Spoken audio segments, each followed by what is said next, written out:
50 ಲಕ್ಷ ಕೋಟಿಯವರು ಖರ್ಚು ಮಾಡುವಂತ ಪರಿಸ್ಥಿತಿ ಇದೆ, ನಿರ್ಮಾಣ ಮಾಡಿದಾರೆ, ನಡೀತಾ ಇದೆ. ನೀವ್ ಎಷ್ಟು ಲಕ್ಷ ರೂಪಾಯಿ ಖರ್ಚು ಮಾಡಿದ್ರಿ ಅಂತ? 1,500,000 ಹೋದ ವರ್ಷ ಇದೇ ಪ್ರಜಾಕೀಯ ಮನಸ್ಥಿತಿಯಲ್ಲಿ ಕಾಕಿ ಡ್ರೆಸ್ ಹೊಲಿಸಿದ್ದೆ. ಬಾಯಿ ಬಿಟ್ರೆ ಸಾಕು, ಎಲ್ಲ ಫೋನಲ್ಲೇ ಮಾಡ್ತೀವಿ, ಸಭೆ ಸಮಾರಂಭ ಮಾಡಲ್ಲ. ಸರ್, ನಿಮ್ 3 ಜನ ಅಷ್ಟು ದಡ್ರ ಅಂತ ಏನು ಕೊಡಲ್ಲ, ಏನು ಮಾಡಲ್ಲ ಅನ್ನೋಷ್ಟೊತ್ತಿಗೆ ಓಟ್ ಹಾಕ್ಬಿಟ್ರ. ಒಂದಿಷ್ಟು ಜನ ಅಮಲಲ್ಲಿ ತೇಲ್ಸಿ ಕೊನೆ ಅಮಲಲ್ಲಿ ಇದ್ದಾಗ ಓಟ್ ಹಾಕ್ಸ್ಕೊಂಡು ಇನ್ನೇನೋ ಮಾಡ್ತಾರೆ. ನಾನು ಬರೀ ಒಂದೇ ಒಂದು ಬಟನ್ ಅದ್ಮಿದ್ಕೆ ಎಲ್ಲರ ಮನೆಗೂ ಪಾಂಪ್ಲೆಟ್ ಹೋಯ್ತು. ನೀವು ನೋಡ್ರಿ, ಓದ್ರಿ, ಬೇಕು ಅಂದ್ರೆ ಓಟ್ ಹಾಕಿ. ನನ್ಗೆ ಯಾಕೋ ಡೌಟ್ ಸರ್, ಜನ ಇನ್ವಾಲ್ವ್ ಆಗೋದಕ್ಕೆ. ಅದೇನೋ ಗೊತ್ತಿಲ್ಲಪ್ಪ ನಮಗೆ, ನಿನಗೆ ಹಾಕಿದೀವಿ ಅನ್ನೋ ರೀತಿನೇ ಇದ್ದಿದ್ದಂತ ಮನಸ್ಥಿತಿಗಳು ಇದ್ವು. ವಿಚಾರಗಳು ಹೋಗಿರ್ಲಿಲ್ಲ. ನವೀನ್ ಅವರು ಇನ್ನೂ ಒಳ್ಳೆ ವಿಚಾರಗಳು ಮಾಡ್ತಾರೆ ಅಂತ ಹೇಳಿ ನಿಮ್ಮ ಒಂದು ಫೇಮ್ ನೋಡಿ ಓಟ್ ಹಾಕಿರ್ಬೋದಲ್ವಾ?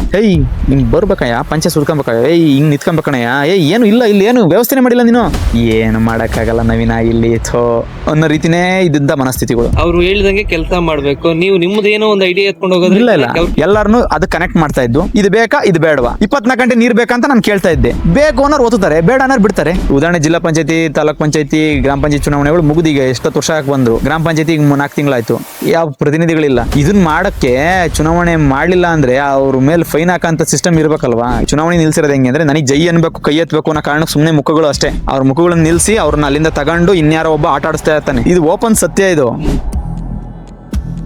ನಮ್ಮ ಕಡೆ ಹಳ್ಳಿಗಳು ಕಳ್ಳಾಡಿದ್ರೆ 5 ಲಕ್ಷ, 10 ಲಕ್ಷ, 50 ಲಕ್ಷ ಕೋಟಿಯವರು ಖರ್ಚು ಮಾಡುವಂತ ಪರಿಸ್ಥಿತಿ ಇದೆ, ನಿರ್ಮಾಣ ಮಾಡಿದಾರೆ, ನಡೀತಾ ಇದೆ.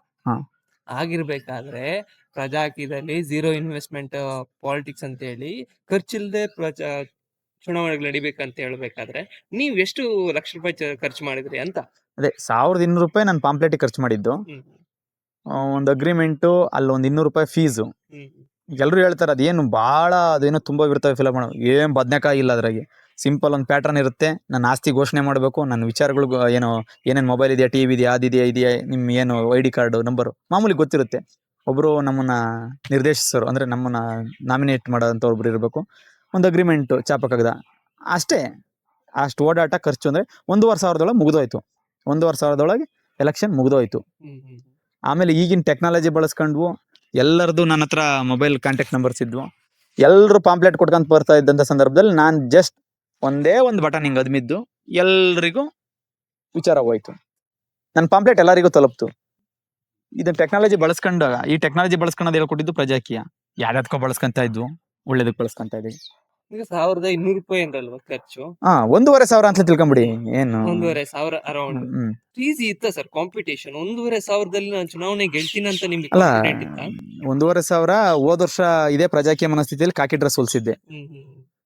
ಆ ಕಾಕಿ ಡ್ರೆಸ್ಸಿಗೆ ನಂದೇ ಆದ ಒಂದು ಪ್ಯಾಂಟ್ ಇತ್ತು, ಒಂದು ಶರ್ಟ್ ಹೊಲಿಸಿದ್ದೆ. ಅದನ್ನು ಬೇಕಾದ್ರೆ ನೀವು ಇಟ್ಕೊಳ್ರಿ, ಚುನಾವಣಾ ಖರ್ಚು ಅಂತ.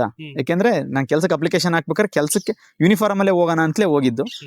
1,500,000 ನೀವು ಇನ್ನು ಎದುರಾಳಿಗಳು ಕೆಲಸ ಮಾಡಿದ್ದು, ಖರ್ಚು ಮಾಡಿದ್ದು, ಅದು ನನಗೆ ಬಾಧಿಸ್ಲಿಲ್ಲ ಅಷ್ಟು. ಯಾಕೆಂದ್ರೆ ಗೆಲ್ಲಕ್ಕೆ ಹೋಗಿರ್ಲಿಲ್ಲ ನಾನು, ಜನಗಳು ಗೆಲ್ಸ್ಬೇಕಾದ ಅವಶ್ಯಕತೆ ಇತ್ತು.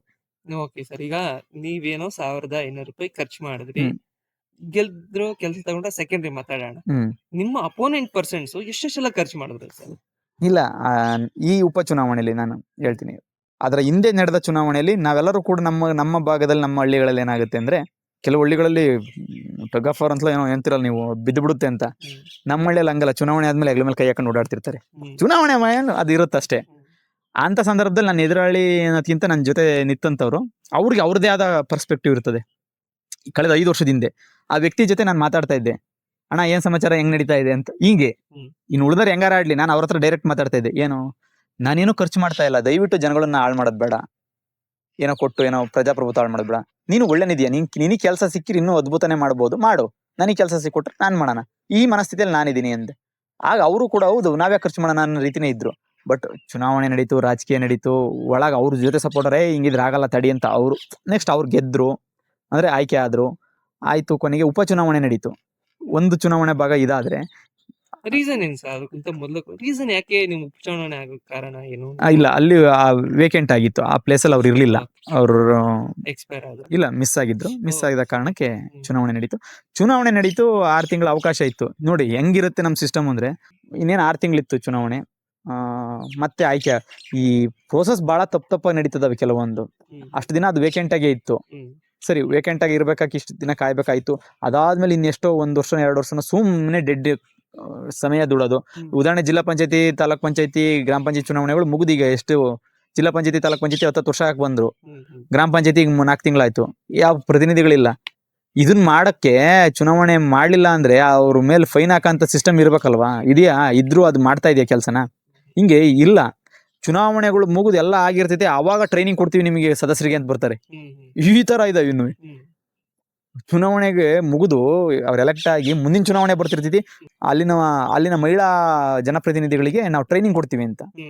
ಹಿಂಗಿದೆ, ಉಲ್ಟಾ ಪಲ್ಟಾ ಇದೆ. ಅಂದ್ರೆ ಸಿಸ್ಟಮ್ ಸರಿ ಇದೆ, ಇವ್ರು ಏನೋ ಮಾಡಿದಿರೋದಕ್ಕೆ, ಕೆಲಸ ಮಾಡ್ಲಿಕ್ಕೆ ಈ ರೀತಿ ವ್ಯವಸ್ಥೆ ಇದೆ. ಅಲ್ಲ, ನೆಕ್ಸ್ಟ್ 6 ತಿಂಗಳಲ್ಲಿ ಮತ್ತೆ ಚುನಾವಣೆ ಬಂತು. ಅದು ಬಂದಾಗ ಇನ್ನೊಬ್ರು ನಾನು ನಿಲ್ತೀನಿ ಅಂದ್ರು.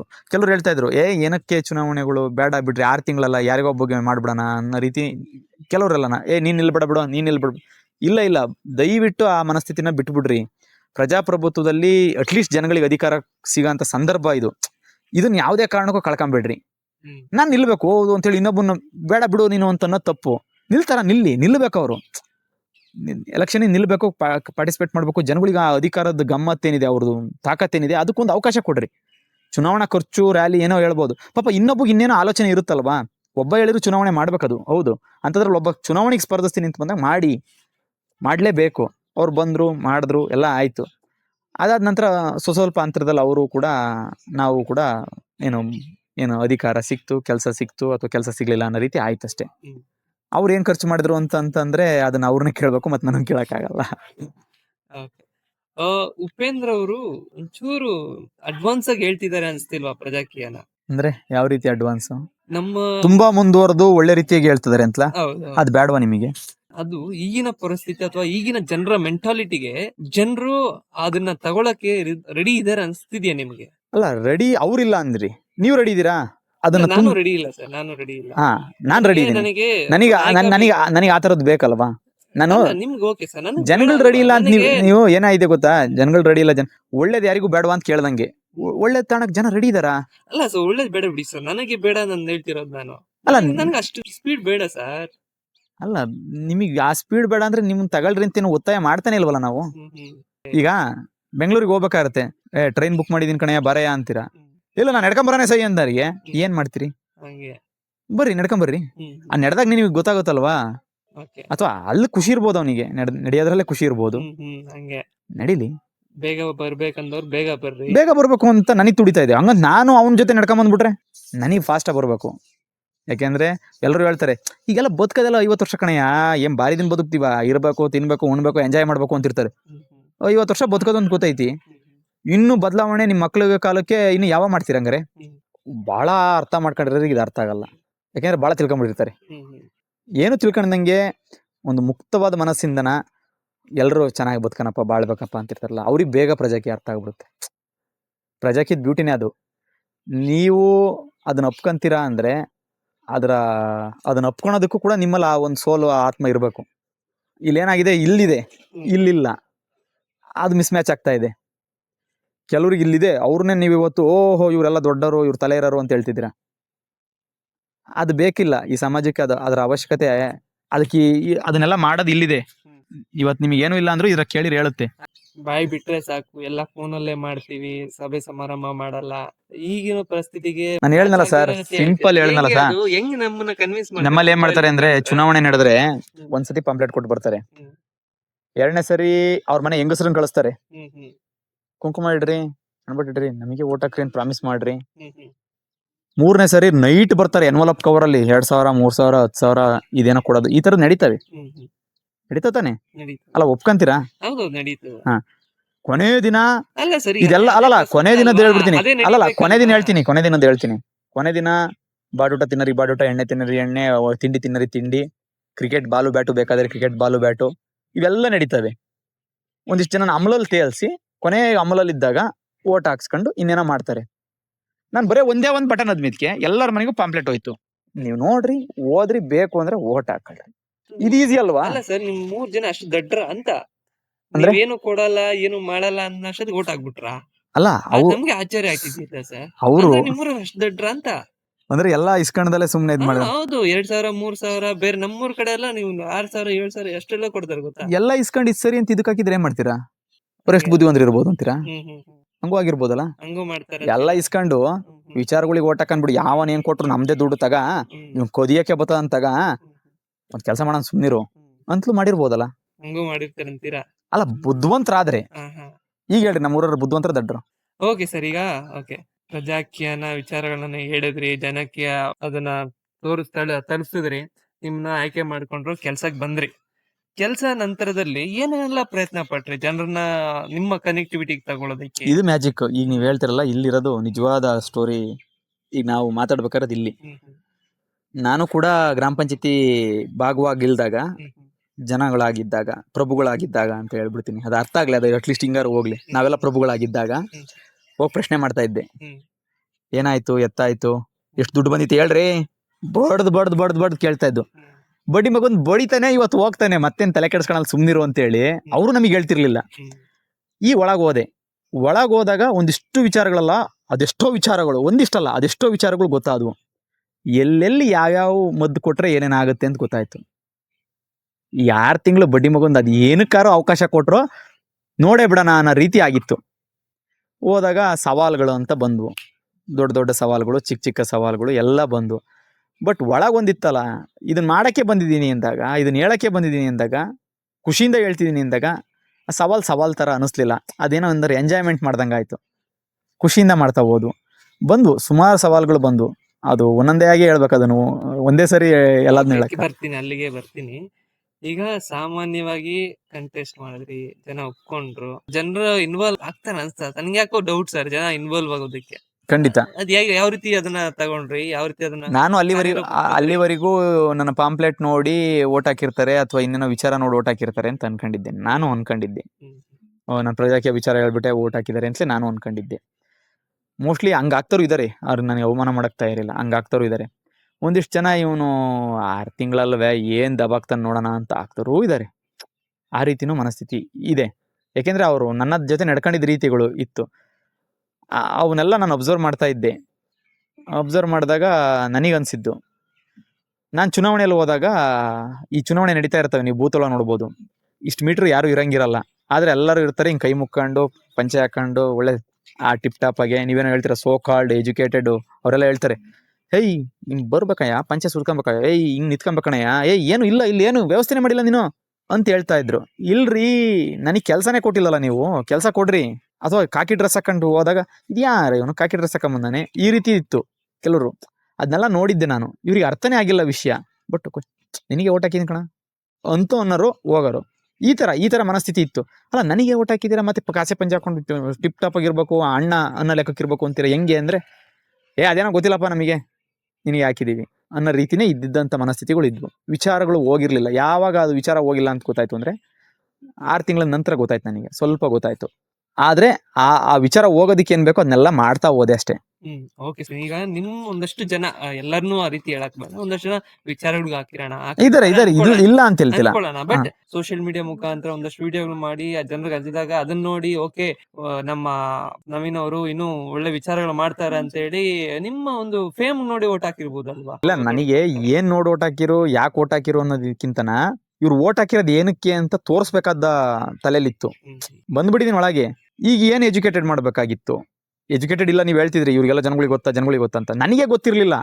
ಈಗ ನನಗೆ ಗೊತ್ತಾದ ವಿಷಯಗಳನ್ನ ನಾನು ಹೆಂಗೆ ಮುಟ್ಟಿಸ್ಬೇಕು ಅಂತ ಬಂದೆ ನಾನು. ಆ ಟೈಮಲ್ಲಿ ನನಗೆ ಗೊತ್ತಾಯ್ತು ಅದನ್ನ ಹೆಂಗೆ ಮುಟ್ಟಿಸ್ತಾ ಹೋಗೋದು, ಮುಟ್ಸೋದಕ್ಕೆ ಏನೇನೆಲ್ಲ ಮಾಡಬೇಕಾಗಿತ್ತು. ಮೈ ಚಳಿ ಬಿಡ್ಬೇಕಾಯ್ತು ಸ್ವಲ್ಪ ನಾವೆಲ್ಲನ. ಅದನ್ನ ಬಿಟ್ಟೆ ನಾನು ಕೇಳ್ತಾ ಇದ್ದೆ ಎಲ್ಲ ನಮ್ಮ ಮುಂಚೆ ಚುನಾವಣೆಯಲ್ಲಿ ಭಾಗವಹಿಸ್ತಾರವ್ರನ್ನೆಲ್ಲ, ಏನು ಮಾಡ್ಬೋದು, ಏನು ಮಾಡೋಕ್ಕಾಗಲ್ಲ ನವೀನ ಇಲ್ಲಿ ಅನ್ನೋ ರೀತಿನೇ ಇದ್ದಂಥ ಮನಸ್ಥಿತಿಗಳು. ಚರಂಡಿ ಮಾಡ್ಬೋದು, ರೋಡ್ ಮಾಡ್ಬೋದು, ಅದೊಂದಿಷ್ಟು ಕೆಲಸ ಮಾಡ್ಬೋದು, ಸಣ್ಣ ಪುಟ್ಟ. ಯಾವ್ಯಾವ ಫೈನಾನ್ಸ್ ಅಮೌಂಟ್ ಇದೆ ಇಲ್ಲಿ, 15 ಫೈನಾನ್ಸ್ ನಡೀತಾ ಇದೆ, ನೆಕ್ಸ್ಟ್ 16 ಬರ್ತಾ ಇದೆ, ವರ್ಗ 1 ಅಮೌಂಟ್ ಇದೆ, NREG MG NREG ವರ್ಕ್ ಇದೆ, ಈಗ VBG ರಾಮ್ ಜಯಂತಿನ ಮಾಡ್ತಾ ಇದ್ದಾರೆ. ಬೇರೆ ಬೇರೆ ಮೂಲಗಳಿಂದ ದುಡ್ಡು ಹೆಂಗೆ ಬರುತ್ತೆ, 15-20 ಅಕೌಂಟ್ ಇರ್ತವೆ ಗ್ರಾಮ ಪಂಚಾಯತಿಯಲ್ಲಿ. ಅಕೌಂಟ್ಸ್ಗೆ ಸಪ್ರೇಟ್ ಬೇರೆ ಬೇರೆ ವಿಷಯಗಳಿರ್ತವೆ. ಅದೆಲ್ಲದೂ ಕೂಡ ಹತ್ರದಿಂದ ನೋಡ್ತಾ ಹೋದೆ ಕೂತ್ಕೊಂಡು. ನಾನು ಸ್ಟಡಿ ಮಾಡ್ತಾ ಹೋದೆ. ಸ್ಟಾರ್ಟಿಂಗ್ ನಾನು ಎಲ್ಲಿಂದ ಬರುತ್ತೆ, ಹೆಂಗೆ ಬರುತ್ತೆ ಅಂತ ಬರ್ತಾ ಹೋದಾಗ ವಾರ್ಡ್ ಸಭೆಗಳು, ಗ್ರಾಮ ಸಭೆಗಳು ನಡೀತಾ ಹೋದಾಗಲೂ ಕೂಡ ನನ್ನ ಪಂಚಾಯಿತಿಯಲ್ಲೂ ಕೂಡ ಲೆಕ್ಕ ಬುಕ್ಕು ತಾಂತ ಹೋದೆ ನಾನು. ನನ್ನ ಕೆಲಸನೇ ಅದಂದಾಗ ನಾನು ಮಾಡ್ಬೇಕಲ್ವಾ. ಅಲ್ಲಿ ಏನಾಯ್ತು ಅಂದರೆ, ಪಂಚಾಯಿತಿಯಲ್ಲಿ ಹಿಂಗೆ ಹೋಗಿದೆ 1 ರೂಪಾಯಿ ದುಡ್ಡು ಅಂದರು, ಹಿಂಗೆ ಹೋಗಿದೆ ನೋಡ್ರಪ್ಪ ಅಂತ ಹೇಳ್ತಾ ಇದ್ದೆ. ಸಿಂಪಲ್ ನಾನೇನೋ ಮಾಡಕ್ ಬಂದಿದ್ದಾನಲ್ಲ, ನೀವ್ ಹೇಳಿದ್ ಮಾಡ್ತೀನಿ ಅಂತ ಹೇಳಿದ್ದನು, ಅಲ್ಲಿ ದುಡ್ಡಿದ್ರೆ ಮಾಡ್ತೀನಿ. ಯಾಕೆಂದ್ರೆ ಲಾಸ್ಟ್ ಮೂಮೆಂಟು 6 ತಿಂಗಳಿದೆ, ದುಡ್ಡಿದೆಯೋ ಇಲ್ಲೋ ಗೊತ್ತಿಲ್ಲ, ಏನೋ ಮಾಡ್ತೀನಿ ಅಂತ ನಾನು ಬಂದು ಇನ್ನೇನೋ ಮಾಡೋದು ಅಲ್ಲಲ್ಲ. ಜನಗಳಿಗೆ ಹೇಳಿದ್ದೇನು, ಅಲ್ಲಿದ್ರೆ ನೀವ್ ಹೇಳಿದ್ದನ್ನ ನಾನು ಮಾಡ್ತೀನಿ. ಏನ್ ಹೇಳಿ, ಅಲ್ಲಿದ್ರೆ ನೀವ್ ಹೇಳಿದ್ದನ್ನ ನಾನು ಮಾಡ್ತೀನಿ. ಹುಡುಕ್ತಾ ಹೋದಾಗ ಎಷ್ಟು ದುಡ್ಡಿದೆ ಅಂತ ಬಂತು, ಒಂದಿಷ್ಟು ದುಡ್ಡು ಬ್ಯಾಲೆನ್ಸ್ ಇತ್ತು, 22ನೇ ಸಾಲಲ್ಲಿ ಬಂದು ದುಡ್ಡು ಬ್ಯಾಲೆನ್ಸ್ Okay ಇತ್ತು. sir, ಈಗ ಓಕೆ ಈ ಒಂದು ಗ್ರಾಮ ಪಂಚಾಯತಿಗೆ ನೀವು ಅಂಡರ್ ಅಂದ್ರೆ 6 ತಿಂಗಳಲ್ಲಿ ಕೆಲಸ ಮಾಡಿದೆ ಅಂತಲ್ಲಿ ಎಷ್ಟು ಫಂಡ್ ನಿಮ್ಮೂರಿಗೆ ಅಲೋಕೇಟ್ ಆಗಿತ್ತು? ಎಷ್ಟು ಫಂಡ್ ಅನ್ನೋದಕ್ಕಿಂತ ನಿಮಗೆ ಆ ಫಂಡಿನ ಮಾದರಿ ಹೇಳ್ಬಿಡ್ತೀನಿ ಹ್ಮ್. ಯಾವ ರೀತಿ ಅಂತ. ನಾನು ಮೊದಲನೇದಾಗಿ ಜನ ಎಜುಕೇಟೆಡ್ ಮಾಡಬೇಕು ಅಂತಿದ್ದಿದ್ರಿಂದ, ಎಜುಕೇಟ್ ಇದಾರೆ, ಈ ವಿಷಯ ಎಜುಕೇಟ್ ಮಾಡಬೇಕು ಅಂತಿದ್ದಿದ್ರಿಂದ ಒಂದಿಷ್ಟು ಮೈ ಚಳಿ ಬಿಟ್ಟು ವಿಷಯಗಳನ್ನ ಹೇಳ್ತಾ ಹೋಯ್ದೌದು. ಉದಾಹರಣೆಗೆ ಈಗ ನಮ್ಮೂರಲ್ಲಿ ಲೈಟ್ ಹಾಕ್ಬೇಕು, ಬೀದಿ ದೀಪ ಹಾಕ್ಬೋದು. ಬೀದಿ ದೀಪನ ಹಿಂಗ್ ಹಾಕಿರ್ ಚೆನ್ನಾಗಿರುತ್ತಲ್ವಾ ಅನ್ನೋದೊಂದು ಇರುತ್ತಲ್ವಾ, ಹೌದಲ್ವಾ? ಈ ಬೀದಿ ದೀಪ ಎಲ್ಲಾ ಕಡೆ ಹಾಕಕ್ ಹೋದಾಗ ಇವ್ರದ್ದು ಅಸೆಸ್ಮೆಂಟ್ ಇಲ್ಲ, ಇವ್ರಿಗೆಲ್ಲ ಹಾಕಂಗಿಲ್ಲ, ಇವ್ರದ್ದು ಇನ್ನೇನೋ ಇಲ್ಲ, ರೂಲ್ಸ್ ಇಲ್ಲ, ರೆಗ್ಯುಲೇಷನ್ಸ್ ಇಲ್ಲ ಅನ್ನೋ ರೀತಿ ಮಾದರಿಗಳಿರ್ತವೆ. ಆದ್ರೆ ಆ ವ್ಯಕ್ತಿ ಹತ್ರನೂ ಕೂಡ ನಾವು ತೆರಿಗೆ ಎತ್ತುತ್ತಾ ಇರ್ತೀವಿ. ಯಾಕೆ ಅಂತ ಕೇಳಿದ್ರೆ, ನೀನು ಬೀದಿ ದೀಪ ಅಸೆಸ್ಮೆಂಟ್ ಇರೋ ಕಡೆ ಎಲ್ಲ ಓಡಾಡಲ್ವಾ ನೀನು? ಹೌದು, ಹಂಗಾದ್ರೆ ಅಸೆಸ್ಮೆಂಟ್ ಇದ್ದನು ಅವ್ರ ಮನೆಗೆ ಹೋಗ್ಬೇಕು ಅಂದ್ರೆ ಅವನಿಗೂ ಹಾಕ್ಬೇಕಲ್ವಾ? ಬಲ್ಪ್ನ ಎಷ್ಟು ಹಾಕ್ತೀರಾ ಅನ್ನೋದಕ್ಕೆ ಒಂದು ಬಲ್ಪ್ ನಿಮಗೆ 1 ಇಯರ್ ವ್ಯಾರಂಟಿ ಕೊಡ್ತಾರೆ. ಯಾವ ಥರದ್ದು ಬಲ್ಪ್ ಹಾಕ್ಬೇಕು, ಯಾವ ಬೆಳಕು ಬೇಕು. ನನಗೆ ಎಲೆಕ್ಟ್ರಿಕಲ್ ಬಗ್ಗೆ ಒಂದಿಷ್ಟು ಗೊತ್ತಿತ್ತು ಮಾಹಿತಿ, ಅದನ್ನು ಸ್ಟಡಿ ಮಾಡ್ಕೊಂಡೆ. ನನಗೆ ಗೊತ್ತಿರಲಿಲ್ಲ, ಬೇರೆ ಹತ್ರ ಕೇಳಿದೆ. ಬಲ್ಪ್ ಮೇಗಳದ ಒಂದು ಕ್ಯಾಪ್ ಹಾಕಿರೋ ಕೂಡ ಬಲ್ಪು 50 ದಿನ ಬಳಕೆ ಬರ್ಬೇಕಾಯ್ತು, 100 ದಿನ ಬಳಕೆ ಬರುತ್ತೆ ಮಳೆ ನೆನೆದಂಗಿದ್ರೆ. ಪ್ರತಿ ಸರಿ ಇನ್ವೆಸ್ಟ್ಮೆಂಟ್ ಮಾಡೋದಲ್ಲ. ಮತ್ತೆ 1 ಇಯರ್ ಒಳಗೆ ಕೆಟ್ಟೋದಂದ್ರೆ 1 ಇಯರ್ಗೆ ಮತ್ತೆ ರೀಪ್ಲೇಸ್ಮೆಂಟ್ ಇದೆ. ದುಡ್ಡು ಎಷ್ಟು ಉಳಿತಾ ಹೋಯ್ತು. ಪ್ರತಿ ವರ್ಷ 1 ಲಕ್ಷ 2 ಲಕ್ಷ ಬಲ್ಪಿಗೆ ತೆಗೆದಿಟ್ಟು ಬಲ್ಪೇ ಇಲ್ದಂಗೆ ಇರೋದ್ಕಿಂತನ ಒಂದ್ಸರಿ ಒಂದು 30,000 ರೂಪಾಯಿ ಒಳ್ಳೆ ಸ್ಟ್ರಕ್ಚರ್ ಕೊಟ್ರೆ ಅದಿರುತ್ತೆ ಅನ್ನೋದಾದ್ರೆ ಇನ್ ಲಾಂಗ್ ಟೈಮ್ ಸೊಲ್ಯೂಷನ್ ಅಲ್ವಾ? ಓಕೆ ಸರ್, ಅಲ್ಲಿಗೆ ಬರಕ್ ಹೋದ್ರೆ ಅಷ್ಟು ಫ್ರೀಡಮ್ ಇದೆಯಾ ಅಂತ ನಿಮ್ಮ ಪಂಚಾಯತಿಗಳಲ್ಲಿ? ಯಾಕಂದ್ರೆ ಅದಕ್ಕಂತ ಕಾಂಟ್ರಾಕ್ಟರ್ ಇರ್ತಾರೆ, ಇಂಜಿನಿಯರ್ ಏನ್ ಇರ್ತಾರೆ, ಗೊತ್ತಾ, ಅವ್ರು ಹೇಳ್ದಂಗೆ ಕೆಲಸ ಮಾಡ್ಬೇಕು. ನೀವು ನಿಮ್ದೇನೋ ಒಂದು ಐಡಿಯಾ ಎತ್ಕೊಂಡು ಹೋಗೋದ್ರೆ ಇಲ್ಲ ಇಲ್ಲ, ಅವ್ರು ಈಗ ಕೇಳ್ತಾರೆ. ನಮ್ಮ ಪಂಚಾಯತಿ ಒಳಗೆ ಒಬ್ರು ಬಲ್ಪ್ ಹಾಕೋ ಹುಡುಗರು ಇದಾರೆ ಅಂತ ತಿಳ್ಕೊಳ್ಳಿ. ಅವನಿಗೆ ಮೊದಲನೇದಾಗಿ ಇದು ನಿನ್ನೂರಪ್ಪ, ನಿನಗೇನು ಕೊಡಬೇಕು ಸ್ಯಾಲ್ರಿ, ನಿನಗೇನು ಅದಕ್ಕೆ ಮಾನದಂಡ ಇದೆಯಾ ಅದನ್ನ ಕೊಡ್ತೇವೆ, ನೀನ್ ಹಿಂಗೆ ಕೆಲಸ ಮಾಡ್ಬೇಕು. ನೀನ್ ಹಿಂಗ್ ಮಾಡಲ್ಲ ಅನ್ನೋದ್ರೆ ನಾನು ಜೊತೆಗೆ ಇರ್ತೀನಲ್ಲಿ, ಮಾಡಿಸ್ತೀನಿ, ಹೇಳ್ತೀನಿ ನಿನಗೆ ಹಿಂಗೆ ಮಾಡ್ಬೇಕು, ಹಿಂಗೆ ಬರ್ಬೇಕು. ಆ ವರ್ಕು ಕನಸಿರ್ಬೇಕಲ್ವಾ ಒಂದು ಇಲ್ಲ, ಅಟ್ಲೀಸ್ಟ್. ನಾನು ನಿಮ್ಮ ಸೋಷಿಯಲ್ ಮೀಡಿಯಾ ನೋಡ್ತಿರ್ಬೇಕಾದ್ರೆ ನಿಮ್ದೊಂದು ಪ್ರಾಜೆಕ್ಟ್ ಮಾಡಿದ್ರೆ ಸೋಲಾರ್ ಇನ್ಸ್ಟಾಲೇಷನ್ ಮಾಡ್ಬೇಕಂತ ಹೇಳಿ ನಿಮ್ಮ ಬೀದಿಗಳಲ್ಲಿ ಏನು ಬೇರೆಯವ್ರು ಆದ್ರೆ 3-4 ಕೊಡುವಂತ ಸೋಲಾರ್ ಪ್ಯಾನಲ್ ನೀವು 53 ಕೊಡ್ಸಿದ್ರಿ. ಸೊ ಆ ಫ್ರೀಡಮ್ ನಿಮ್ಗೆ ಸಿಗ್ತಾ ಅಂತ ನನ್ ಕ್ವೆಶನ್. ಇಲ್ಲ ಇಲ್ಲ, ನಾನು ಈಗ ಬಲ್ಪ್ ಇಲ್ಲ ಬಲ್ಪ್ ಹಾಕ್ಬೇಕಾರೆ ಜನಗಳನ್ನ ಕೇಳ್ತಾ ಇದ್ದೆ, ಎಲ್ಲಿಗೆ ಹಾಕ್ಬೇಕು ಅನ್ನೋದನ್ನ ಅಲ್ಲಿ ಹಾಕ್ತಾ ಇದ್ದೆ. ನಿಮ್ ಸಮಸ್ಯೆ ಏನಿದೆ ಹೇಳ್ರಿಂದ, ನನಗೆ ಈ ಜಾಗಕ್ಕೆ ಬಲ್ಪ್ ಬೇಕು ಅಂತ ಅವರೇ ಹಾಕ್ತಾ ಇದ್ರು. ಸರಿ, ಈ ಇಷ್ಟು ಬಲ್ಪ್ ತಗೊಬೇಕಾ, ಇಷ್ಟು ತಗೊಬೇಕಾ, ಹಿಂಗ್ ಮಾಡ್ಬೇಕಾ ಅಂತ ಅವ್ರನ್ನ ಕೇಳ್ತಾ ಇದ್ದೆ. ಅದನ್ನ ಯಾವ ರೀತಿ ಮಾಡಿದ್ರಿ? ವಾಟ್ಸಪ್ ಅಲ್ಲಿ ಒಂದು ಗ್ರೂಪ್ ಮಾಡ್ಕೊಂಡಿದ್ದೆ, ನಮ್ಮ ಗ್ರಾಮ ಪಂಚಾಯತಿ ನಮ್ಮ ಕೈ ಬೆರಳ ತುದಿಯಲ್ಲಿ ಅಂತ. ಒಂದಿಷ್ಟು ಅಟ್ರಾಕ್ಟಿವ್ ಆಗಿ, ಇಲ್ಲಿ ನೀವು ಒತ್ತಿರೆ ಇಲ್ಲಿ ಏನೋ ಆಗುತ್ತೆ ಅನ್ನೋದು. ಇದೇ ಪ್ರಜಾಕೀಯ ಹೇಳ್ತಿದ್ದು. ನಾನು ಪ್ರಜಾಕೀಯ ಅಂತ ಓಪನ್ ಆಗಿ ಹೇಳಿರಿ, ಇವರು ಇನ್ಯಾವುದೋ ಬೇರೆ ಪಕ್ಷದವರು ಇದನ್ನ ತಗೊಳದೇ ಇಲ್ಲ. ನನಗ್ ಬೇಕಾಗಿರೋದು ಈ ವಿಚಾರ ತಿಳಿಸ್ಬೇಕಾಯ್ತು. ಆಮೇಲೆ ಅದು ಈ ವಿಚಾರ ಎಲ್ಲಿಂದ ಬಂತು, ಹೆಂಗ್ ಬಂತು ಅಂತ ಗೊತ್ತಾಗುತ್ತೆ. ತಿಳ್ಕೊಂಡಂಗಿದ್ರೆ ತಿಳ್ಕೊಂತಾರೆ, ಒಪ್ಕೊಂಡಂಗಿದ್ರೆ ತಪ್ಕೊಂಡಂಗಿದ್ರೆ ಅಷ್ಟೇ ಅಲ್ವಾ? ತಿಳಿಸ್ತಾ ಹೋಗಿದ್ದು, ಹೇಳ್ತಾ ಹೋಗಿದ್ದಷ್ಟೇ. ಎಲ್ಲಾರನು ಅದು ಕನೆಕ್ಟ್ ಮಾಡ್ತಾ ಇದ್ದು. ಇದು ಬೇಕಾ, ಇದು ಬೇಡವಾ, 24 ಗಂಟೆ ನೀರ್ ಬೇಕಂತ ನಾನು ಕೇಳ್ತಾ ಇದ್ದೆ. ಬೇಕು ಅನ್ನೋರು ಓದ್ತಾರೆ, ಬೇಡ ಅನ್ನೋರು ಬಿಡ್ತಾರೆ. ಬೇಕು ಅಂತ ಬಾರಿ ಜನ ಓದಿದಾಗ ಮಾಡ್ಲೇಬೇಕಲ್ವಾ? ಈಗ ಅಲ್ಲ ಅಮೌಂಟ್ ನೋಡಿ, ನನಗೆ ಅಲ್ಲೊಂದು ಬೇರೆ ಸರದ ಸತ್ಯ ಕೇಳಿತು. ಒಂದು ಗ್ರಾಮ ಪಂಚಾಯತಿಗಳಲ್ಲಿ ತಿಂಗಳ 500 ರೂಪಾಯೋ 1000 ರೂಪಾಯೋ ಒಂದು ಪತ್ರಿಕೆಗಳಿಗೆ ಹೋಗ್ತಾ ಇತ್ತು. ಪತ್ರಿಕೆಗಳು ಬರ್ತಾ ಇದಾವ, ಇಲ್ಲಿ ಯಾರು ಓದ್ತಾ ಇದಾರ ಅಂತ ನೋಡಿದೆ. ಇಲ್ಲ ಪತ್ರಿಕೆಗಳು ಏನು ಬರ್ತಾ ಇಲ್ಲ. ಮತ್ತೆ ಯಾಕೆ ಕೊಡ್ತಾ ಇದ್ದೀರಾ? ಇಲ್ಲ, ಅದು ಮಾಮೂಲಿ ಕೊಡ್ಲೇಬೇಕು. ಮಾಮೂಲಿ ಯಾಕೆ ಕೊಡ್ಬೇಕು? ಮಾಮೂಲಿ ಅಂದ್ರೆ ಏನು ಅಂದ, ಇಲ್ಲ ಅದು ಕೊಡ್ಲೇಬೇಕು. ಮಾರನೇ ತಿಂಗಳಲ್ಲಿ ಇಲ್ಲ ಅದನ್ನೆಲ್ಲ ನಿಲ್ಲಿಸ್ರಿ. ಫಸ್ಟ್ ನಮ್ ದುಡ್ಡು ಪೋಲ್ ಆಗೋದು ನಿಲ್ಲಿ. ಗ್ರಾಮ ಪಂಚಾಯತಿಗಳಲ್ಲಿ ಎಲ್ಲೆಲ್ಲಿ ದುಡ್ಡು ಪೋಲ್ ಆಗ್ತಾ ಇದೆ ಅದನ್ನ ನಿಲ್ಲಿಸ್ರಿ. ನಾನು ರಿಕ್ವೆಸ್ಟ್ ಮಾಡ್ಕೊಂಡೆ, ಒಬ್ರು PDO ಆಗಿರ್ಬೋದು, ನಮ್ಮ ಸದಸ್ಯರನ್ನಾಗಿರ್ಬೋದು. ಎಷ್ಟೋ ಜನ ಸದಸ್ಯರಿಗೆ ನಾನು ಇಲ್ಲಿ ಯಾಕೆ ಬಂದಿನಿ ನನ್ನ ಗಾಢತೆ ಇರಲ್ಲ. ಯಾರೋ ಗಂಡನೋ ಹೆಂಡ್ತಿನೋ ಅಥವಾ ಗೊತ್ತಿಲ್ದಾರೋ ಮಹಿಳಾ ಹಕ್ಕುಗಳನ್ನ ದುರುಪಯೋಗ ಪಡಿಸ್ಕೊಳ್ಳೋದು ನಡೀತಾ ಇದಾವೆ. ಯಾರನ್ನ ನಿಲ್ಸಿರ್ತಾರೆ, ಅವ್ರಿಗೆ ಏನೋ ಗೊತ್ತಿರಲ್ಲ. ಯಾಕೆಂದ್ರೆ ಅವ್ರು ಬರ್ಬೇಕಾದ್ರೆ ದಾರಿಯಲ್ಲೇ ಎಡಬಿಟ್ಟಿರ್ತಾರೆ. ಅದು ಕ್ವಶನ್ ಇತ್ತು ನಂದು, ನಡೀತಿರುವಂತ ವಿಚಾರ ನಿಮ್ ಹತ್ರ ಹೇಳ್ತೀನಿ. ಮೀಸಲಾತಿ ಬಂದು ಹೆಣ್ಮಕ್ಳಿಗಿರತ್ತೆ, ಕಂಟೆಸ್ಟ್ ಮಾಡಿರ್ತಾರೆ, ಗೆದ್ದಿರ್ತಾರೆ. ಬಟ್ ಅಧಿಕಾರ ಎಲ್ಲಾನು ಗಂಡ ನಡೆಸ್ತಾ ಇರ್ತಾರೆ ಪಂಚಾಯತಿಯಲ್ಲಿ. ಇದನ್ನ ಯಾವ ರೀತಿ ನೀವು ಅದನ್ನ ಆಸ್ ಎ ಪಂಚಾಯತ್ ಮೆಂಬರ್ ಆಗಿ ಅದನ್ನ ಖಂಡಿಸ್ತೀರಾ? ಏನ್ ಗೊತ್ತಾ, ಅಧಿಕಾರ ಅಂತ ಹೇಳ್ತಾ ಇದೀರಾ. ನಾನು ಹೇಳ್ತಿರೋದು ಕೆಲಸ ಆಗಿದ್ರೆ ನಾನು ಖಂಡಿಸ್ತಿರ್ಲಿಲ್ಲ, ಅಧಿಕಾರ ನಾನು ಖಂಡಿಸ್ತೀನಿ. ಈಗ ಒಬ್ಬ ಪಂಚಾಯತಿ ಲೇಡಿ ಗೆದ್ದಿದ್ದಾರೆ, ಅವರು ಬಲ್ಪ್ ಹಾಕ್ಸ್ಬೇಕು ಅಥವಾ ಅವ್ರು ಇನ್ನೇನೋ ಮಾಡ್ಬೇಕು. ಅವ್ರ ಗಂಡ ಬಂದ್ ಜೊತೆ ನಿಂತ್ಕೊಂಡು ಬಲ್ಪ್ ಹಾಕ್ಸಿದ್ರೆ ತಪ್ಪೇನಿಲ್ಲ, ಹಾಕ್ಸ್ಕೊಳ್ರಿ. ನೀವು ಕೆಲಸ ಆಗ್ಬೇಕಂತೀರಾ? ಜನ ಹೇಳಿದಾರೆ ನೀನ್ ಕೆಲಸ ಮಾಡಿಸ್ತಿದ್ಯಾ, ಕೆಲಸ ಮಾಡಿಸ್ಕೊಳ್ರಿ ಅವ್ರ ಹತ್ರ. ಒಬ್ರಲ್ಲ ನಮ್ಮ ಮನೆಗೆ ಇಬ್ರು ಮಾಡ್ತಾರೆ ಅಂದ್ರೆ ಮಾಡಿಸ್ಕೊಳಕೇನಾಯ್ತಿ. ಆದರೆ ಅವ್ರನ್ನ ಬಿಟ್ಟು, ಅವ್ರ ವಿಚಾರಗಳನ್ನ ಬಿಟ್ಟು ನಾನು ಹೇಳಿದ್ದೇನೋ ನಡಿಬೇಕು ಅಂತ ಅಧಿಕಾರ ಮಾಡೋದಿದೆಯಲ್ಲ ಅದು ತಪ್ಪು. ಅವ್ರಿಗೆ ಸಾಥ್ ಕೊಡಿ. ಈಗ ನಿಮ್ಮ ಮನೇಲಿ ನೀವೇನೋ ಬಿಸ್ನೆಸ್ ಮಾಡ್ತಾ ಇರ್ತೀರಾ, ಒಂದು ಪ್ಯಾಕೆಟ್ ಏನೋ ಕಟ್ತಾ ಇರ್ತೀರಾ, ನಾನು ಬಂದು ಕಟ್ತೀನಿ ಅಂತ ಅಮ್ಮ ಬರ್ಬೋದು, ಅಪ್ಪ ಬರ್ಬೋದು. ಆದರೆ ಇನ್ವಾಲ್ವ್ಮೆಂಟ್ ಕೊಡ್ಬೇಕಾದ ಜಾಗ ಬೇರೆ, ನೀವು ಇನ್ವಾಲ್ವ್ಮೆಂಟ್ ಕೊಡ್ತಿರೋ ಜಾಗ ಬೇರೆ. ದುಡ್ಡಿಗೋ ಹಣಕ್ಕೋ ಎಂಡಕ್ಕೋ ಈ ರೀತಿ ಆದಾಗ ತಪ್ಪಾಗುತ್ತೆ. ಸಮಥಿಂಗ್ ಇಸ್ಕೊಳಕ್ಕೋ ಇದಾಗಬಾರ್ದು. ಆಮೇಲೆ ಅವ್ರನ್ನೆಲ್ಲ ಎಜುಕೇಟೆಡ್ ಮಾಡೋದಕ್ಕೆ ಫಸ್ಟ್ ಆಫ್ ಆಲ್ ಅವ್ರು ಬಂದಿರೋದು, ಅವ್ರನ್ನ ಚುನಾವಣೆ ನಿಲ್ಸಿರೋದು ಹೆಂಗೆ ಅಂದರೆ, ನನಗೆ ಜೈ ಅನ್ಬೇಕು, ಕೈ ಎತ್ತಬೇಕು ಅನ್ನೋ ಕಾರಣಕ್ಕೆ ಸುಮ್ಮನೆ ಮುಖಗಳು ಅಷ್ಟೇ. ಅವ್ರ ಮುಖಗಳನ್ನ ನಿಲ್ಲಿಸಿ ಅವ್ರನ್ನ ಅಲ್ಲಿಂದ ತಗೊಂಡು ಇನ್ಯಾರೋ ಒಬ್ಬ ಆಟ ಆಡಿಸ್ತಾ ಇರ್ತಾನೆ. ಇದು ಓಪನ್ ಸತ್ಯ ಇದು. ಅವ್ರಿಗೆ ಪಾಪ ಅಲ್ಲಿ ಬರ್ಬೇಕು ಅಂತಲೂ ಇರಲ್ಲ. ನೀನು ನಿತ್ಕೊಳಮ್ಮ, ನಿನಗೆ ಏನು ಬೇಕು ನಾನು ಮಾಡ್ತೀನಿ, ನಿಲ್ಸ ನೀನು ಹೆಣ್ತಿನ ಅಂತೇಳಿ ನಿಲ್ಲಿಸಿ ಅಧ್ಯಕ್ಷ ಆಗ್ಬೇಕಾರೆ ಭಾಳ ಗೋವಾ ಟ್ರೂಪ್ ಕರ್ಕೊಂಡು ಹೋಗ್ತೀನಿ ಅಂತ, ಗೋವಾಕ್ಕೆ ಎಲ್ಲ ಮದ್ರಾಸ್ಗೆ ಕರ್ಕೊಂಡು ಹೋಗಿ, ಏನು ಎಲೆಕ್ಷನ್ ಚುನಾವಣೆ ನಡೀತಿದ್ದಂಕಲ್ಲೇ ಎಲ್ಲಾರನ್ನೂ ಕಟ್ಕೊಂಡು ಟ್ರಿಪ್ ಹೋಗಿರ್ತಾರೆ. ನನಗೆ ಅನ್ನಿಸ್ತು, ಚುನಾವಣೆ ಮುಗೀತು, ರಿಸಲ್ಟ್ ಬಂತು, ನಮ್ಮ ಸ್ನೇಹಿತರು ಹೇಳಿದ್ರು ಪಟಕಿ ನೋಡಿದೆ ಸರ್ ನೀವು ಸೋಷಿಯಲ್ ಮೀಡಿಯಾದಲ್ಲಿ. ಇನ್ನು ನೀವು ಎಲೆಕ್ಷನ್ ಕಂಟೆಸ್ಟ್ ಮಾಡಿದ್ಮೇಲೆ ಎಲ್ಲಾ ಬೇರೆ ಪಕ್ಷದವ್ರದ್ದು ನಿಮ್ಮ ಊರಿನಲ್ಲಿ ಸುತ್ತಮುತ್ತ ಏನನ್ನ ಆಗ್ತಿದೆ ಅಂತ ಒಂಚೂರು ನಾನು ಕಣ್ಣಾಯ್ದಿದ್ದೆ. ಯಾಕಂದ್ರೆ ನೀವು ಪ್ರಜಾಕಿ ಅಂತ ಹೇಳಿ ರಂಭಾಜಿ ಕಂಟೆಸ್ಟ್ ಮಾಡಿದ್ರೆ ಏನ್ ನಡೀತಿದೆ ಅಂತ ಕ್ಯೂರಿಯಾಸಿಟಿ ಅಂತ ನೋಡ್ತಿದ್ದೆ, ನನ್ನ ಮಗ ಏನ್ ಮಾಡ್ತಾನೆ ಅಂತ ನೋಡ್ತಿದ್ದೆ. ಬಟ್ ನೀವು ಸಾಮಾನ್ಯವಾಗಿ ಬೇರೆ ಪಕ್ಷದವರಾದ್ರೆ ಆರ ತುರಾಯಿ ಹಾಕ್ಸ್ಕೊಂಡು ಫುಲ್ ಜಾಲಿ ಮಾಡ್ಕೊಂಡು ಊರೆಲ್ಲ ಮೆರವಣಿಗೆ. ಬಟ್ ಅವತ್ ನಿಮ್ ಕಡೆಯಿಂದ ಯಾವ್ದೇ ಪೋಸ್ಟ್ ಬಂದಿಲ್ಲ, ಗೆದ್ದಿದ್ದೀರಂತ ಬಂದಿಲ್ಲ. ಬಟ್ ಒಂದ್ ಕೈಯಲ್ಲಿ ಒಂದು ಪತ್ರ ತಗೊಂಡು ಒಂದು ಫೋಟೋ ಹಾಕಿ ಕೆಲಸ ಸಿಕ್ಕಿದೆ ಅಂತ ನೆನ್ಕೊಂಡ್ರು. ಏನದು, ಯಾಕೆ ಆ ತರ ಮನಸ್ಥಿತಿ ಇದೆಯಾ ನಿಮ್ಮ?